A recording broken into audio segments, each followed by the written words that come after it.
Hello, it's Good Friday today. And may dumating pa rin ng mga parcel ko. Mga pang nails product ko siya. And mag-unbox siya. So, unahin ko is nail polish na from Sijay. Sijay ba eh? Nail polish. Ito is from Sijay. Huwag mo kalagay ito. Ano siya? Lahat siya nail polish. At may mga bead. May mga beads ako dito pang nail liner. Napag-awas-awas. Liner gel. And I think brush up. And nail sticker na roses. Nail sticker roses. So, unahin ko is this 3 gel polish.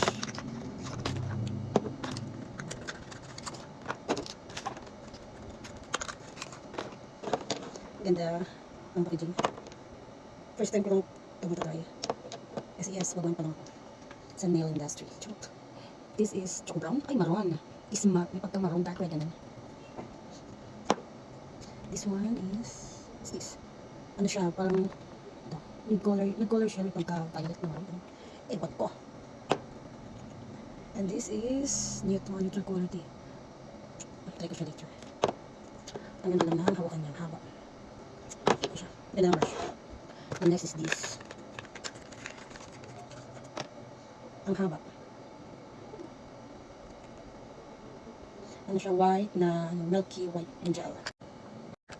So, next natin is this 3 gel polish na sa plastic. Pinaksan ko na ito para mas mabilis. So, ano siya, dalawang glitters, gold and silver. And then, sa pang ano, parang pang shell design. Nahulog tayo. And ito siya, white. Basta yung parang ano, hindi nakikita masyado. Basta pang shell design siya. And this naman, may mga glitters na ako dito na maliit. Pero pag may mga design kasi sila na malaking glitters yung mga kinakalat, di ko magawa. Pero okay naman, hindi na gusto naman nila yung outcome pag yung maliliit na glitters na ginagamit ko. So ito yung gusto ko, ito yung hinahanap ko noon. Nakarami na ako-order ng glitters, hindi ko ito na, iba kasi sa pictures na dumadating iba. Ha, scam. Ito naman, yung parang may malaki ang flakes, may mga flakes. Gold siya. And this is silver. Para sa akin silver siya. Pero may mga iba siyang kulay, parang rainbow, parang diamond effect. Ganun. See? And meron ako dito ang brush. Pang ombre. Ito yung ginagamit na brush pang ombre, manipis sa taas, makapal sa baba. Kasi, yung purpose nito is para hindi madala yung gel polish. Hindi madala yung gel polish niya lahat. May, parang yung ano siya, purpose niya is pang panipis. Ito yung ombre, yung parang makibang kulay. Ito siya. Ang ganda ng ano niya, lalagyan niya, may takip. Tapos, ang handi niya, yung parang hindi ka mahirapan sa kamay mo. Hindi siya masyadong manipis at hindi siya masyadong makapal. Ano lang siya, tama lang siya sa kamay. Yung iba, yung ginagamit nila is sponge, yung tinatap-tap lang. Yung iba naman, yung ginagamit nilang pang-ombre is spray. Meron ginagamit na spray na ginagawa. And then, meron akong dito, magnet para sa katay. Katay gel polish. Ano, dalawang maliit, dalawang mahaba. Maganda to kasi, ano, pwede ka gumawa ng iba-ibang design. Like this, ano. Pwede naman siya parang angle, sa gilid lang. Ganun, parang patusok. So, ano, mas maganda kasi gumamit ng medyo malakas na magnet. May magnet na ako dito, pero ano siya, yung free lang na may handle na plastic, hindi siya ganun kalakas ang dikit niya. Mas naging shiny kasi yung cut eye design pag mas malakas yung magnet na ginagamit. Based of my experience at based sa mga nakikita ko sa tutorial. Hindi naman yun nakakaalam. And then, nag-build din ako ng ibang bits. So, sa pagkakalam ko, ito ginagamit to sa ano, pag-blend ng nail. And then, sa pagtanggal din ng gel polish. Kung alam nyo lang, yung pag-remove ng gel polish at soft gel nail extension o ano pa man yung matagal at matrabaho din. Umaabot minsan ng 30 minutes or depende kung gano'ng kadikit yung soft gel extension nyo at gel polish na i-remove. Kaya huwag kayo magtaka kung may bayad kasi process din yan at tinatrabaho din naman yan. Tapos, ano, naging powder kasi siya, makalat, syempre. Ito naman is, ano siya, pagtanggal siya ng dry skin. Ano kasi, pag yung pang, ano lang, parang pang-cut lang ginagamit is, may mga maliliit siya na naiiwan sa gilid-gilid at mahirap na matanggal. Minsan kasi, pag pinipit mo tanggalin, nakakasugat na. So, bumili ako nito, kasi ito yung ginagamit para ma-flat at matanggal yung mga ano, parang naging powderize lang siya. Itatry ko siya mamaya. Kasi before ko gamitin sa client ko, tinatry ko talaga siya kung mahapdi ba sa kamay, mainit ba sa kamay. Kasi para naman, syempre, hindi mo reklamo yung client natin. Dapat, try muna natin sa sarili natin. Para alam din natin kung gano'n lang kalakas na speed ang gagamitin natin. And then, hindi. Meron pa pala ako dito ang sticker. Mahilig ako sa mga nail sticker.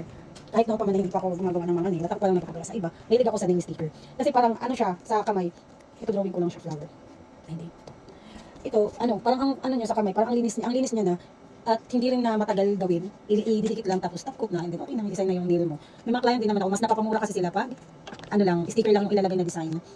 Kasi pag yung dinidesign talaga, yung tatrabahuin talaga, mas may price. Kaysa ito, mag-additional lang ng 10, 15. Depende sa charm, depende sa rhinestone na ipapalagay. May mga sticker ako dito na mga mapapagpilian ng aking client.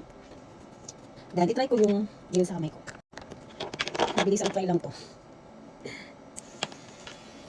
Try ko sa hindi masyadong mabilis.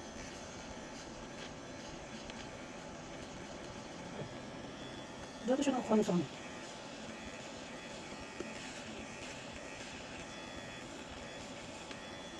Ay, hindi siya pang gel polish. Hindi siya mainit. Pero I think matagal siya makatanggal. Pang ano lang ata ito eh. Siguro pang ano lang, sa nail lang. Pang tanggal siya ng ano. Nakatanggal naman siya, pero hindi yung mabilis. Parang mas mabilis pa yung ano ko, ginagamit ko. Ito. Ito yung ginagamit ko talaga. Pero hindi siya dapat mano. Yun. Yan, natanggal niya agad.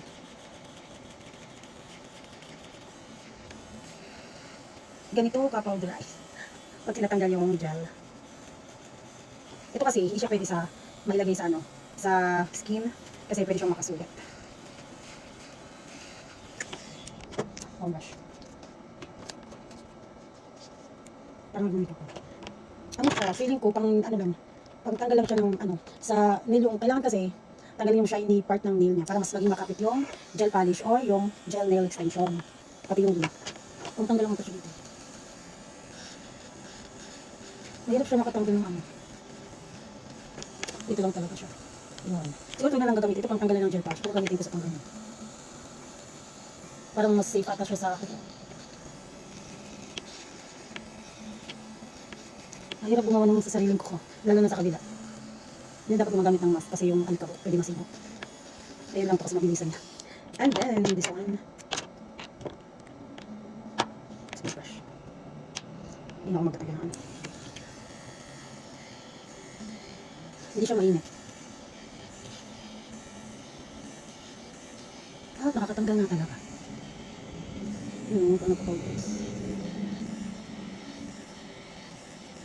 Ang ganda yun.